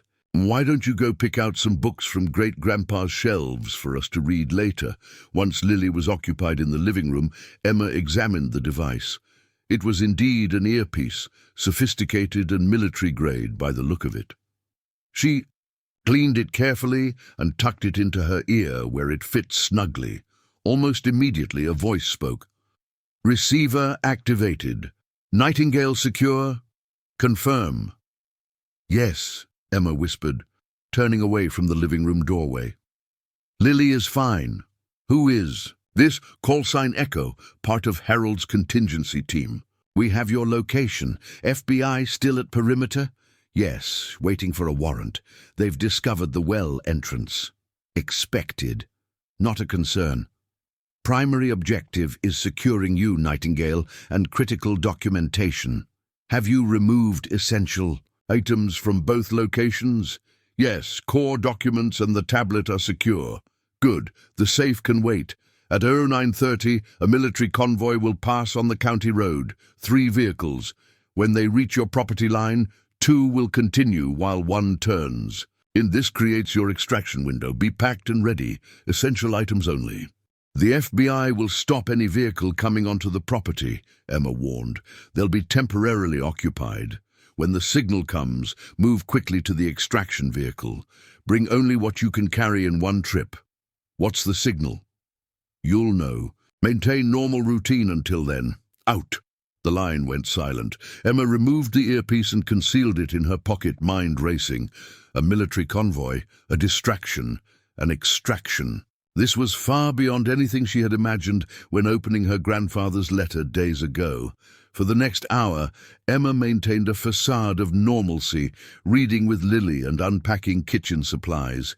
Meanwhile, she surreptitiously gathered essential documents, the tablet, the satellite phone, and a few changes of clothes into a single backpack. She packed Lily's favorite stuffed animal and a few books in a small bag that her daughter could easily carry. At 9:15, Emma gently interrupted Lily's coloring. "Sweetie, we need to take a little trip today." "Where are we going?" "To town." Lily looked up from her drawing of the farmhouse. "It's a surprise," Emma said, forcing a smile. "But we need to be ready quickly when our ride gets here. Let's play a game. We'll see how fast we can get ready for an adventure. I've packed some of your things in that bag. Can you add anything special you want to bring? Just a few things that fit in the bag." Lily, excited by the prospect of a game and an adventure, eagerly complied. Emma watched the road anxiously from the kitchen window, the FBI sedan still visible at the property line. At precisely 9:30, 3 olive-drab military vehicles appeared on the horizon. As they approached, Emma could see they were troop transport trucks, each bearing U.S. Army markings. The convoy moved with purpose, maintaining a steady pace toward her property. The FBI agents emerged from their sedan, clearly surprised by the military presence. As the lead transport neared the driveway, the FBI agents moved to intercept, stepping into the road with badges displayed. The earpiece in Emma's pocket chirped. She quickly inserted it. "Get ready," Echo's voice instructed. 3, 2, 1. A deafening explosion erupted from the eastern woods, exactly where the hidden bunker was located. A column of smoke rose above the trees. The FBI agents spun toward the sound, momentarily forgetting the approaching convoy. "Move now," Echo commanded. The lead transport turned sharply into the driveway while the other 2 continued down the road. The FBI agents, caught between investigating the explosion and intercepting the vehicle, hesitated fatally. "Lily, grab your bag. Our ride is here," Emma called, shouldering her backpack. "What was that boom?" Lily asked, wide-eyed. "Probably just some farm equipment," Emma lied, taking her daughter's hand. "Come on, quickly now." They burst from the kitchen door, just as the transport truck screeched to a halt beside the house. The rear door opened to reveal 4 soldiers in combat gear, weapons at the ready, but pointed downward. "Ms. Reeves," one called. "This way, please." Emma scooped up Lily and ran for the truck. Behind them she heard shouting as the FBI agents recovered from their surprise and raced back toward the driveway. "Halt! Federal agents!" Davis was yelling, but he was too far away to intervene. One soldier reached out, helping Emma and Lily climb aboard. The moment they were inside, the driver accelerated, throwing them against the padded benches as the truck sped down the driveway. "Secure," the soldier called into his radio. To Emma, he added, "Ma'am, I'm Sergeant Miller. We're extracting you to a secure location. Please stay low." Through the rear flap, Emma could see the FBI sedan attempting to pursue, but the other 2 transport trucks had mysteriously broken down, completely blocking the narrow country road. The timing was too perfect to be coincidental. "Mom, what's happening?" Lily asked, clutching her bag. "Are those soldiers? Are we in trouble?" Emma hugged her daughter close. "No, sweetie, we're not in trouble. These men are friends of Great-Grandpa Harold. They're helping us with a special mission." "A real mission? Like spies?" Lily's eyes widened with excitement rather than fear. "Something like that," Emma confirmed, grateful for her daughter's resilience and sense of adventure. "It's very important that we go with them right now." As the truck sped away from the farm, Emma felt a pang of regret. Everything she owned was in that house, the fresh start she'd hoped to build for herself and Lily, but the relief of escape overshadowed the loss. Whatever her grandfather had hidden in that safe, whatever operation he'd been running for decades, it had escalated beyond a simple inheritance into something that warranted military intervention. After 20 minutes of driving, the truck turned onto a dirt track that led to a clearing where a helicopter waited, rotors already spinning. The soldiers efficiently transferred Emma and Lily from the truck to the aircraft, which lifted off the moment they were secured. "Where are we going?" Emma shouted over the rotor noise to a man in civilian clothes who had been waiting in the helicopter. "Fort Leonard Wood, initially," he replied. "Then to a more secure location once we've confirmed no pursuit. The FBI will put out an alert. They'll claim I've kidnapped my daughter or stolen government property." The man nodded. "Already handled. Your neighbor Frank Dawson has signed an affidavit witnessing federal agents threatening you without proper authorization. And we have satellite footage of them searching your property without a warrant. A friendly judge has issued a temporary protective order prohibiting them from approaching you pending investigation of civil rights violations." Emma stared at him, astonished by the resources being deployed on her behalf. "Who are you people?" The man reached into his jacket and produced credentials, identifying him as Department of Defense Intelligence. "Thomas Grayson. I worked with your grandfather and Pearl for 30 years. What Harold built after retirement, the foundation, the support network, it saved lives. We're not about to let it be dismantled by bureaucrats who never understood the human cost of intelligence." "Work." As the helicopter banked southward, Emma gazed down at the receding landscape. Lily pressed her face to the window in excitement, treating the sudden flight as an adventure rather than an escape. For her daughter's sake, Emma was grateful. "That explosion, was it the bunker?" she asked. Grayson shook his head. "Controlled demolition of an empty storage shed at the property line. Enough to create a distraction without destroying valuable assets. The bunker and well chamber remain intact and secured." "And the safe?" "The FBI found the well entrance." "They found the outer entrance?" "Yes. But the combination lock mechanism requires specialized knowledge. And even if they breach it, the safe inside requires biometric authentication, Harold's fingerprint or retinal scan. Which they can't get because he's dead, Emma realized. "Precisely. That safe will remain closed until we decide otherwise." Grayson studied her thoughtfully. Your grandfather anticipated everything, Ms. Reeves. He wasn't just running an unauthorized support network. He was protecting decades of intelligence that could compromise active operations if it fell into the wrong hands. Active operations? I thought this was about old Cold War assets. Some aspects are, but the network Harold and Pearl built evolved over time. It became a back channel for operations too sensitive for official acknowledgement, the kind that require plausible deniability at the highest levels. Emma felt the weight of responsibility settling more heavily on her shoulders. The tablet, the one I found in the bunker, it mentioned continuing the operation. Grayson nodded. Harold hoped you might take up his work. He spoke highly of your intelligence and integrity. I'm a graphic designer and a single mother, not a spy, and Harold was a farmer who happened to be exceptional at handling intelligence assets. This was never about your professional background, Ms. Reeves. The helicopter began its descent toward what appeared to be a military installation. Lily had fallen asleep against Emma's side, the excitement finally overtaken by exhaustion. What happens now? Emma asked quietly.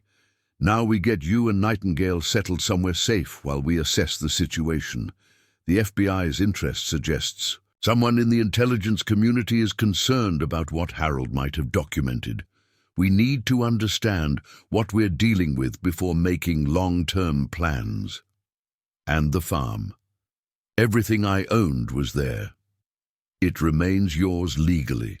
Once this situation is resolved, you can return if you wish, or we can make arrangements for alternative accommodations. Your grandfather left significant resources designated for your security and comfort.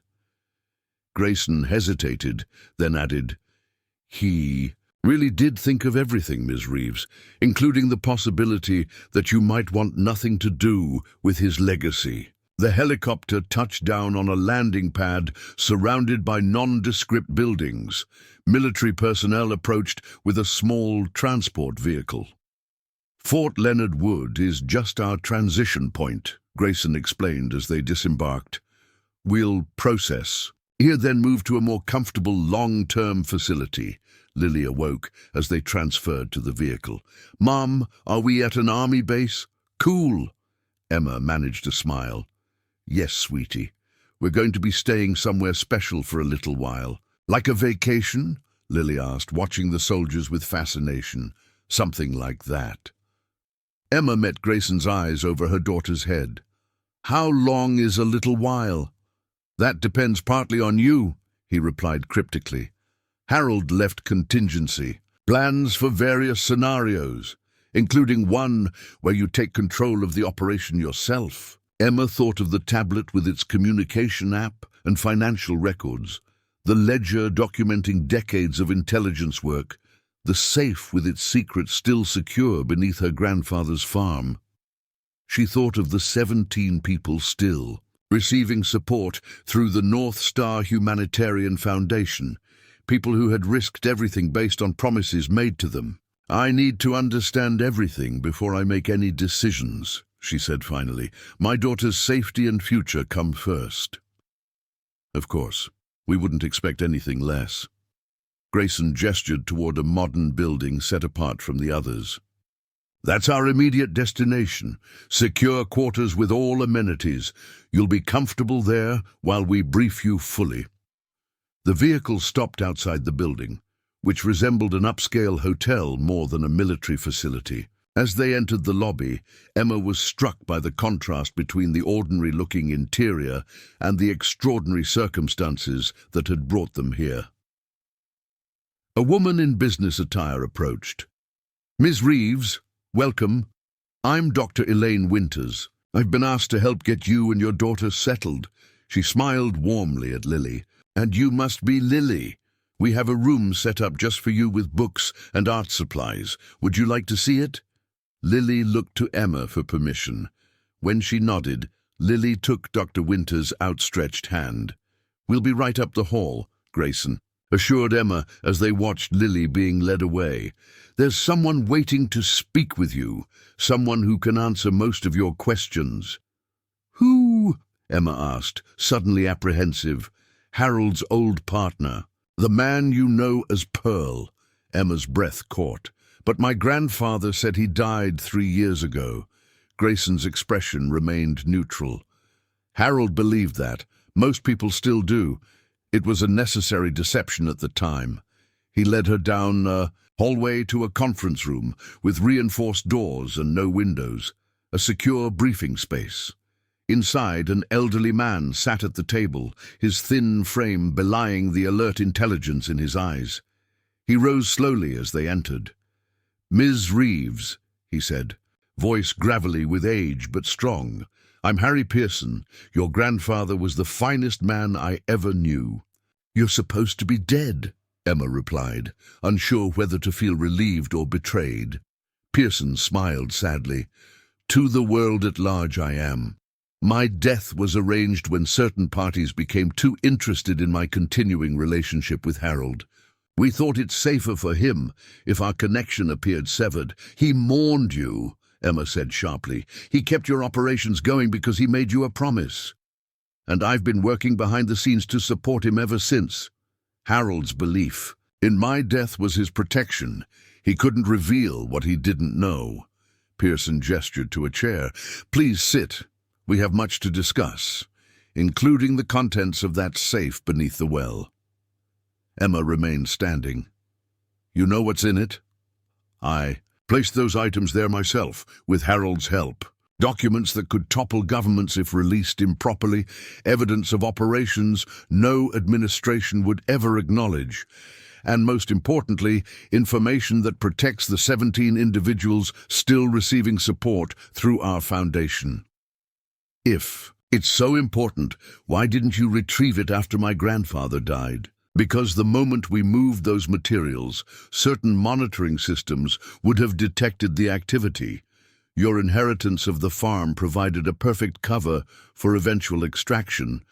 We just didn't anticipate the FBI would move so quickly. Once you arrived," Emma finally took a seat, feeling overwhelmed. "Why me? Why drag me and my daughter into this?" Pearson's expression softened. "Harold believed in legacy, Ms. Reeves. Not just national security or intelligence operations, but personal responsibility to those who serve.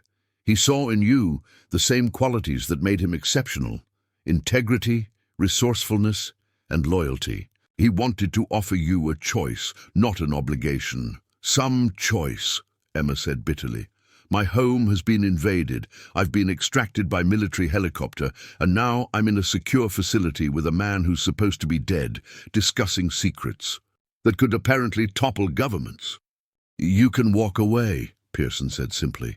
"We have resources to set you and Lily up anywhere in the world, with new identities and comfortable lives. Your grandfather ensured that option would always be available. And the people depending on the foundation, what happens to them? We continue supporting them with or without your involvement. Though I'll admit, having a Reeves at the helm would maintain a connection Harold valued deeply." Emma studied the man who had been her grandfather's partner for decades, a ghost who had returned at precisely the moment she needed guidance most. Could she trust him? Could she trust any of them? "I need time," she said finally, "and I need to see Lily." "Of course." Pearson nodded to Grayson, who moved toward the door. "There's no rush, Ms. Reeves. Harold spent decades building this operation. We can afford to give you the time you need to make an informed decision." As Emma rose to follow Grayson out, Pearson added quietly, "One thing you should know. What's happening now, this extraction and protection, it was all Harold's plan. Operation Nightingale, he called it, named after your daughter. Everything that's unfolded since you discovered the safe was anticipated and planned for, right down to the military convoy creating a distraction." "He couldn't have known the FBI would be watching the farm," Emma protested. "No, but he knew someone would be. Intelligence agencies don't simply forget about assets like Harold Reeves. He built the contingencies accordingly. Pearson's eyes held a mixture of sadness and pride. Your grandfather was always 5 steps ahead of everyone else. That's what made him legendary in our world. The secure facility's guest quarters were deceptively comfortable, designed to feel more like a high-end hotel suite than a military installation. Emma sat on the edge of Lily's bed, watching her daughter sleep peacefully, untroubled by the day's extraordinary events. The digital clock on the nightstand showed 2:17 a.m., but sleep eluded Emma despite her exhaustion. Her mind kept cycling through everything she'd learned since arriving at the facility 12 hours earlier. After her initial meeting with Pearson, she'd been given a comprehensive briefing by Grayson and 2 other intelligence officials, whose names she suspected were as false as their casual demeanors. They had outlined the full scope of her grandfather's operation, a network spanning 3 continents, supporting former assets who had provided critical intelligence during the Cold War and subsequent conflicts. The North Star Humanitarian Foundation had been operating for nearly 30 years, channeling support payments disguised as humanitarian aid to individuals who had been promised protection and compensation by American intelligence officers. When policy changes and budget cuts had threatened these commitments, Harold Reeves and Harry Pearson had taken matters into their own hands, creating an unauthorized support system funded through means that the briefers had delicately described as creative appropriation of designated intelligence resources. In other words, her grandfather and his partner had essentially embezzled government funds to keep promises the government itself had decided to break. Emma moved quietly from Lily's room to the small living area of their suite. She retrieved the tablet from her backpack, powering it on and entering the access code. The communications app showed no new messages, but the contingency app now displayed additional options that hadn't been visible before. She tapped one labeled Asset. Profiles. 17 detailed dossiers appeared, each containing a photograph, biography, and service history of an individual currently receiving Foundation support. Emma scrolled through them slowly, putting faces to the abstract concept of assets she'd been briefed about. A former KGB colonel who had provided nuclear weapons intelligence for 2 decades. A Chinese diplomatic courier who had smuggled thousands of pages of classified documents to American handlers. The widow of a Czech scientist who had died helping the US develop countermeasures to Soviet biological weapons. Each file told a story of extraordinary risk and sacrifice, often spanning generations. These weren't just impersonal intelligence sources. They were people who had risked everything based on promises made by American officers like her grandfather. People who had been subsequently deemed expendable when political priorities shifted. People her grandfather had refused to abandon. A soft knock at the suite door startled her. Emma quickly locked the tablet and approached cautiously. "Who is it?" "Dr. Winters. May I come in?" Emma opened the door to find the psychologist who had helped settle Lily earlier. Dr. Winters looked as immaculate at 2 a.m. as she had during the day, wearing slacks and a blouse that somehow appeared unwrinkled despite the hour. "I noticed your lights were on," Dr. Winters said. "Trouble sleeping is common in these situations. I thought you might appreciate some company, or perhaps just a cup of tea." Emma hesitated, then stepped back to allow her entry. "Tea sounds good, actually." While Dr. Winters prepared tea in the suite's small kitchen, Emma tucked the tablet back into her bag. However compassionate the psychologist seemed, Emma hadn't forgotten that everyone at this facility worked for the same intelligence apparatus that had alternately supported and threatened her grandfather's operation. "Your daughter is adjusting remarkably well," Dr. Winters observed, setting 2 steaming cups on the coffee table. "Children are often more resilient than we expect." "Lily thinks we're on an adventure," Emma replied. "She doesn't understand what's Really happening? And what is really happening, Ms. Reeves? From your perspective? Emma studied the psychologist's face, recognizing the professional technique, open-ended questions designed to encourage revelation. I think you know better than I do. Dr. Winters smiled slightly. Perhaps from an operational standpoint, but I'm more interested in your personal experience of these events. My personal experience. Emma's laugh held no humor. 3 days ago, I was a single mother trying to start over on a farm I inherited. Now I'm in a secure military facility, discussing an international intelligence network my grandfather apparently ran from his basement. Overwhelming doesn't begin to cover it. That's a perfectly reasonable response, Dr. Winters acknowledged. Most people would be completely destabilized by far less. Yet here you are, clear-eyed and analytical, protecting your daughter while processing complex information under extreme pressure. Your grandfather's faith in your capabilities appears well-founded. Emma sipped her tea, considering her response carefully. Did you know him? My grandfather? I did, Dr. Winters confirmed. I consulted on psychological assessments of several assets in the Foundation's network. Harold was exceptional, brilliant at reading people, at understanding their motivations and needs, skills he passed on to you, I suspect. I'm a graphic designer, not an intelligence officer. The professional skills are different. The underlying aptitudes are not. Dr. Winters set down her cup. Ms. Reeves, I'm not here to recruit you or pressure you. My role is to help you process this situation and make decisions that protect both your well-being and your daughter's. And if those decisions don't align with what Mr. Pearson and his colleagues want, then we accommodate that reality. Contrary to what Hollywood might suggest, intelligence work functions best when participants are willing and committed. She leaned forward slightly. Your grandfather knew this. He created multiple exit strategies that would allow you to walk away completely, if that's what you choose. Emma thought of the options outlined in her grandfather's letter, but he hoped I wouldn't. He wanted me to continue his work. He wanted you to have the choice, Dr. Winters corrected gently. Harold was adamant about that. He believed in individual agency above all else. That's what he fought to protect throughout his career. They sat in silence for a moment, the underlying weight of decision heavy in the air between them. Finally, Emma asked the question that had been troubling her most. What happens to those 17 people if I walk away? Honestly, Dr. Winters considered this. The Foundation would continue operating under Pearson's guidance, though with increased security challenges.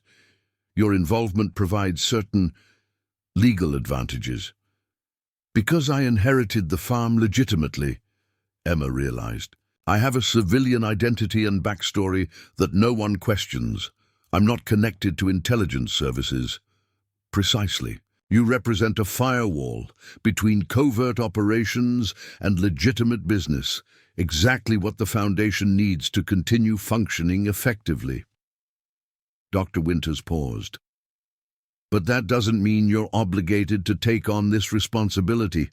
Other arrangements can be made, at increased risk to people who have already risked everything, Emma added quietly. Dr. Winters didn't contradict her. Instead, she rose smoothly. Try to get some sleep, Ms. Reeves. No decisions need to be made tonight. After the psychologist departed, Emma returned to Lily's bedside, watching her daughter's peaceful breathing. What kind of future was she choosing for this child? A life of secret responsibilities and hidden dangers? Or worse, a life on the run? If she refused to cooperate and the wrong people decided she knew too much, Emma's gaze drifted to the window, where security lights illuminated the perimeter of the facility. They were protected here, but for how long, and at what cost? Dawn was breaking when Emma finally made her decision. She showered, dressed, and prepared for the day with mechanical precision, her mind strangely clear now that her path was set. When Lily woke, bubbling with excitement about being in a real army place, Emma helped her dress and took her to the facility's dining hall for breakfast. Grayson appeared as they finished eating, his expression carefully neutral. "Good morning, Miss Reeves. Mr. Pearson has requested a meeting at your convenience. I'd like to speak with him now," Emma replied, "but I need someone to watch Lily. Dr. Winters has arranged an activity session for her, if that's acceptable." Emma nodded, turning to her daughter. "Sweetie, I need to have a grown-up talk with some people. Dr. Winters is going to show you some cool things while I'm busy. Is that okay?" Lily readily agreed, already charmed by the psychologist who arrived moments later with promises of art supplies and stories. Emma watched her daughter leave, then followed Grayson through the facility's labyrinthine corridors to a different conference room than the one they'd used previously. Harry Pearson sat waiting, along with two other men Emma hadn't met before. One wore an army general's uniform with decorations suggesting decades of distinguished service. The other wore an impeccable suit and carried himself with the unmistakable bearing of career intelligence. "Ms. Reeves," Pearson greeted her, "thank you for joining us. May I introduce General Robert Hargrove and Director Alan Spencer?" Emma shook their hands, noting the significance of their presence. These weren't mid-level operators, but senior leadership. "I wasn't expecting such a high-level reception committee." "Your grandfather's operation merits our personal attention," Spencer replied, his voice cultured and precise. "Particularly given recent developments." "What developments?" Emma asked, taking the offered seat. "The FBI team that attempted to search your property has been temporarily reassigned," Hargrove explained. "But they've been replaced by a more specialized unit from the intelligence community, one with specific interests in what might be contained in Harold's records." "You mean the safe under the well?" Emma clarified. "Among other caches," Spencer confirmed. "Your grandfather's documentation of certain historical operations has become relevant to current intelligence matters. There are people who would prefer those records never see the light of day, because they reveal broken promises, abandoned assets." Pearson leaned forward. "Because they document unauthorized operations conducted by elements within our own government, operations that contradicted official policy and may have constituted violations of both U.S. and international law." Emma absorbed this, understanding dawning. "So this isn't just about protecting old Cold War spies, it's about exposing misconduct within American intelligence agencies." "Your grandfather and I discovered evidence of a splinter faction operating within legitimate intelligence structures," Pearson explained. "People using official resources for unauthorized operations, including targeted assassinations, election interference, and private financial gain. We documented everything but lacked the authority or protected channels to expose it safely, so you created the foundation as cover for building a case," Emma surmised. "Initially, yes. The support network for former assets was always our primary mission, but documenting the splinter faction's activities became increasingly important over time." Pearson's expression darkened. "These aren't rogue agents acting alone, Ms. Reeves. They're well organized and well protected by powerful interests in Washington." "Which is why we're here," General Hargrove interjected. "Director Spencer and I represent an oversight committee established specifically to investigate these allegations. Harold Reeves was our primary confidential informant until his death." Emma looked between the three men, pieces falling into place. "You're not just protecting my grandfather's operation. You're continuing his investigation. With your help, we hope to," Spencer confirmed. "The evidence in that safe, combined with the documentation you've already secured, could finally give us enough leverage to expose and dismantle this faction." "Why now?" "My grandfather collected this evidence for decades. What's changed?" Pearson and the others exchanged glances before the elderly spymaster answered. Intelligence suggests they're planning something significant, an operation designed to trigger international conflict for financial and political gain. We have indications, but not proof. Your grandfather's documentation could provide the missing links we need. And the FBI agents at my farm, they work for this faction. Not directly, Hargrove replied. They were following legitimate orders, based on information fed to them by faction members within the Bureau. They believe they're pursuing stolen classified documents, not evidence of internal corruption. Emma considered this carefully. If I agree to help you, what exactly would that entail? 3 things, Spencer outlined precisely. First, helping us access and interpret your grandfather's documentation. Second, maintaining the Foundation's support network as legitimate cover for continued investigation.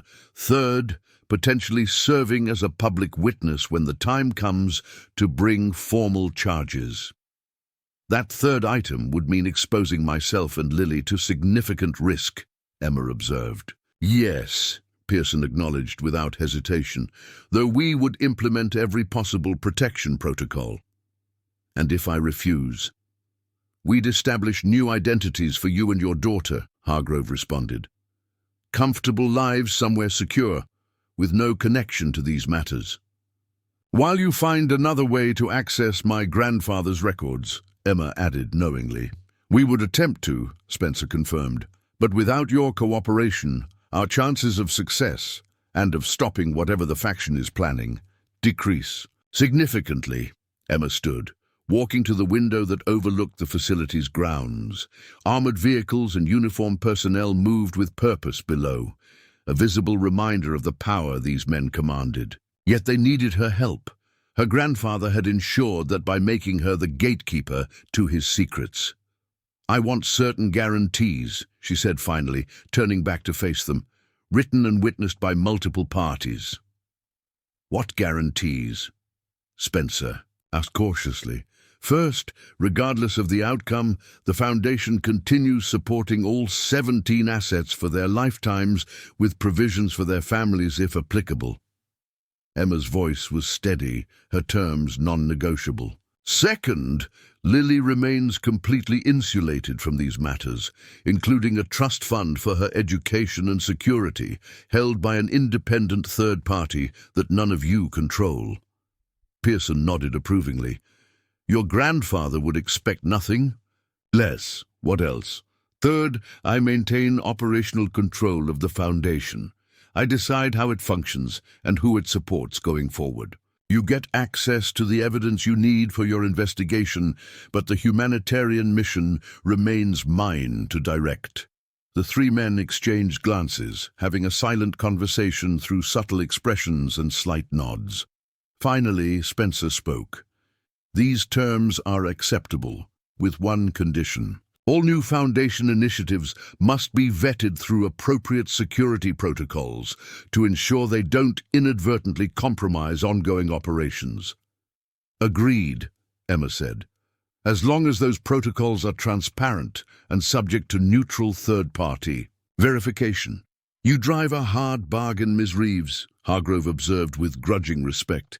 I learned from my grandfather, Emma replied simply. One final condition. I want unrestricted access to all information regarding his death. I need to know if it was truly natural causes or if this faction was involved. A tense silence followed this request. Finally, Pearson sighed heavily. We've been investigating that question ourselves, he admitted. There were irregularities in his medical records, nothing definitive but concerning patterns. If the faction was responsible, finding proof would be in all our interests. Then we have an agreement, Emma concluded. I'll help you access my grandfather's records and maintain the Foundation as cover for your investigation. In exchange, you protect Lily and me, continue supporting all current assets, and give me operational control going forward. We'll have the necessary documents prepared immediately, Spencer promised, rising. In the meantime, we should discuss next steps regarding the safe and other evidence caches. The safe is the priority, Pearson interjected. Our intelligence suggests the faction will attempt to access it within the next 48 hours. They've assembled a specialized team with equipment capable of bypassing Harold's security measures. Then we need to get there first, Emma realized. But the FBI has been temporarily recalled to Washington for consultation, Hargrove interrupted with a slight smile. Administrative procedures that will keep them occupied for approximately 24 hours. That's our window. You want to go back to the farm, Emma surmised. Extract whatever's in the safe before they return. With your help, Pearson confirmed. The biometric locks were keyed to Harold, but he established override protocols that only a direct blood relative can activate. He literally built his DNA, and yours, into the security system. Emma thought of Lily, happily engaged in activities. Under Dr. Winter's supervision, my daughter stays here with maximum security.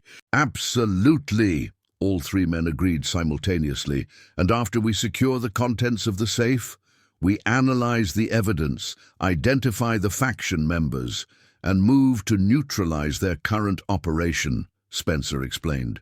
With sufficient proof, we can approach the appropriate congressional oversight committees and the Attorney General. This ends with legal prosecution, not extrajudicial action. Emma studied each man carefully, searching for signs of deception. They appeared sincere, but her grandfather had spent decades navigating the treacherous waters of intelligence work, never fully trusting anyone outside his innermost circle. She would need to adopt the same caution. When do we leave? She asked. 3 hours, Pearson replied. A helicopter will take us to a private airfield, then a military transport to a location near your property. We go in after dark, retrieve the contents of the safe, and extract before dawn. Emma nodded, her decision crystallizing into resolve. I'll need to explain to Lily that I'll be gone overnight. She trusts Dr. Winters. I want her to stay with Lily until I return. Arranged, Hargrove confirmed.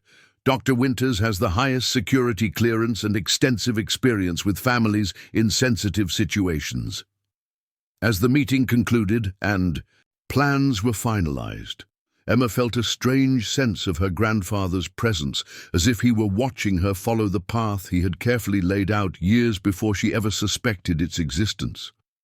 She was not just inheriting his property or his secrets, but his mission, his commitment to keeping promises others had deemed inconvenient. Whatever came next, that legacy was worth protecting. As dawn broke over the Missouri farmhouse, Emma stood beside the uncovered well, the contents of the safe now secured in a military-grade transport case. The operation had gone flawlessly.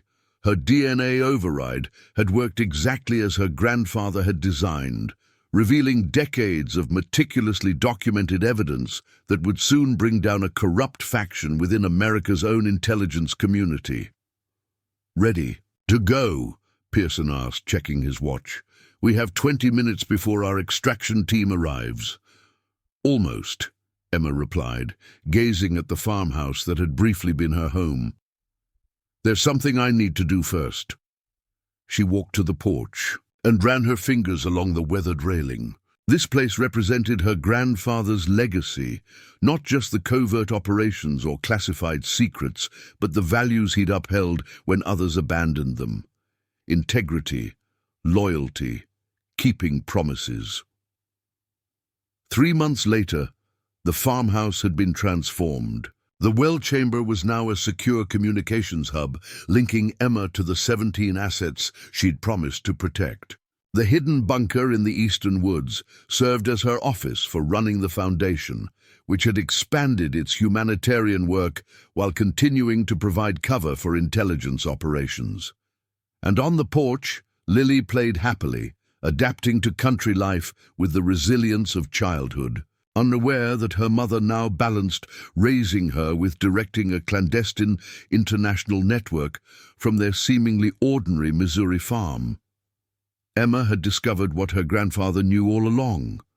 Sometimes the most effective secrets hide in plain sight, and the most extraordinary operations begin with a simple commitment to doing what's right, no matter the cost. What would you do if you discovered a family legacy more complicated than you ever imagined? Would you have the courage to follow the path of truth wherever it leads? If this story touched you, hit subscribe now and turn on notifications. Our channel brings you more tales of ordinary people facing extraordinary circumstances every week. Your next adventure is just one click away.